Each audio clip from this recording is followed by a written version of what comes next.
My name is Linda Ween. When I went to college, I majored in drawing and painting, but I did take other classes in sculpture, ceramics, photography, so I got a pretty well-rounded education. I pretty much focused on drawing and painting, and I started out with acrylic paint, and I moved to oil paint, and I also ended up getting a degree in art education.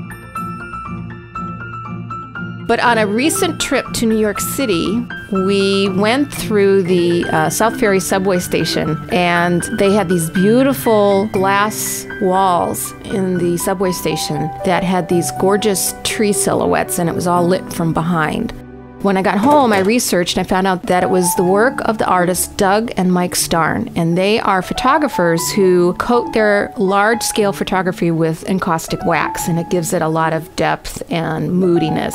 I was just so thrilled with their work that I started researching encaustic paint, and I found a lot of artists are doing some really interesting and innovative things, and I was just inspired, and so now I'm an encaustic artist.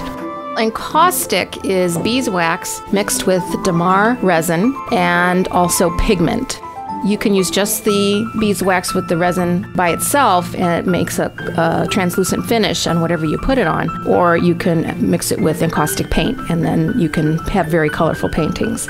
What I like to do is either pour or paint encaustic medium and use colors as well. Over photographs, I also like to do photocopy transfers. That's one of my favorite things. And I also like to embed objects in wax. As you brush or pour the wax on, then you fuse it with a heat gun, and then what I do is I take a razor blade, and after it cools, and I scrape it so that it's very smooth, because I like to create a smooth surface on my paintings.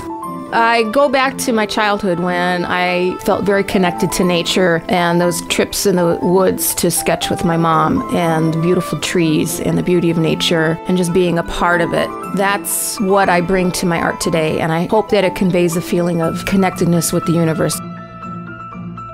When you look at my paintings, I hope that people feel a sense of calm and peace and a sense of the eternal in the universe and in nature.